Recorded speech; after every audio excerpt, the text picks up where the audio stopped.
الحمد للہ رب العالمین الرحمن الرحیم والصلاة والسلام علی سید المرسلین امام المتقین والنبیین والمرسلین وشفیع المذنبین محمد المصطفیٰ صلی اللہ علیہ وعلی آلہ واصحابہ واتباعہ اجمعین صلاۃ و سلاما طیبا مبارکا کثیرا کثیرا۔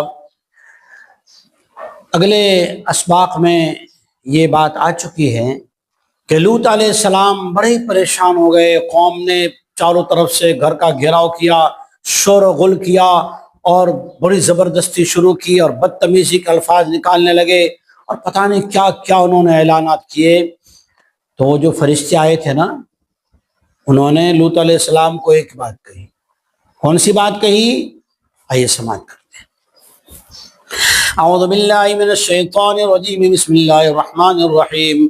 قالوا یا لوط انا رسل ربک لن يصلوا الیک فأسر بأہلک بقطع من اللیل ولا يلتفت منکم احد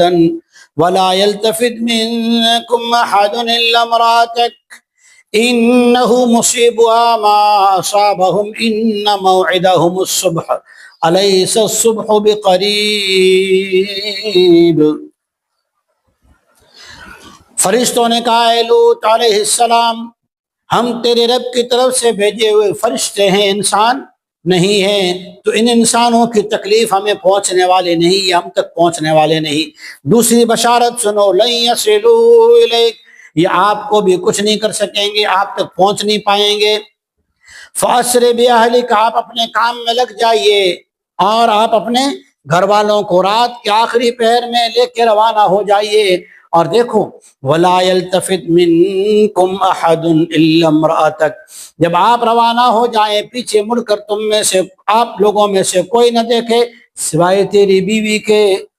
نبی کو کہا جا رہا ہے، نبی کی بیوی نے بھی مانا نہیں، یقین کیا نہیں۔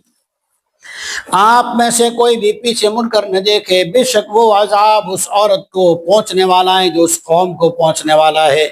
اس عورت نے بھی وہی ادھم مچا رکھا ہے تو اس کو بھی وہی عذاب پہنچنے والا ہے جو اس قوم کو پہنچنے والا ہے۔ اور دیکھو، یہ تمہارے جو اللہ کی طرف سے ان پر جو عذاب آنے کا وعدہ ہے وہ ٹائم صبح کا وقت ہے، وہ ٹائم صبح کا وقت ہے۔ تو لوط علیہ السلام کہنے لگا، ابھی جلدی سے روانہ ہو جائیں۔ کہا نہیں، الیس الصبح بقریب، کیا صبح ابھی آنے کو نہیں ہے؟ یعنی صبح بھی ہو جائے گی، ابھی ان کے سامنے جلدی نہ مچاؤ، بلکہ آپ جو ہے اطمینان سے اپنا کام کیجئے۔ رات کے آخری پہر کے اندر اپنے ساتھ ایمان والوں کو لے کر روانہ ہو جائیے اپنے اہل و عیال میں۔ یہاں پر جو بِأَہْلِکَ کا ہے نا، اس سے مراد وہ ایمان والے ہیں جو لوط علیہ السلام پر ایمان لائے تھے، ان کو لے کر صبح سویرے روانہ ہونے کا حکم ہو گیا۔ لیکن ان کی بیوی، اس نے انکار کیا تھا، وہ جو ہے اس پہ یقین نہیں کرتی تھی، اسے اللہ کی طرف سے فیصلہ ہو چکا تھا، عذاب آ کر رہے گا۔ اللہ جل شانہ ہمیں ایسی چیزوں سے پناہ نصیب فرمائے کہ کلام اللہ کی بات سنائی جائے، احادیث رسول اللہ صلی اللہ علیہ وسلم سنائی جائے، پھر بھی ہم جو ہے یقین نہ کریں، شک میں مبتلا رہیں، پھر اللہ کی ناراضگی بھی ثابت نہ ہو جائے۔ اس سے پہلے ایک اپنے دل کو بات سمجھانے کی ضرورت ہے۔ جب کوئی بات صریح طور پہ، صاف طور پہ کلام اللہ میں ہو، حدیث رسول اللہ صلی اللہ علیہ وسلم میں بھی صراحتاً موجود ہو، پھر اس کا انکار کرنا یہ آدمی کو انہ مصیبها ما اصابهم، اللہ کی ناراضگی کے اندر داخل کر دیتا ہے۔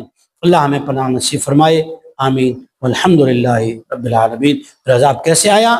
آئندہ سبق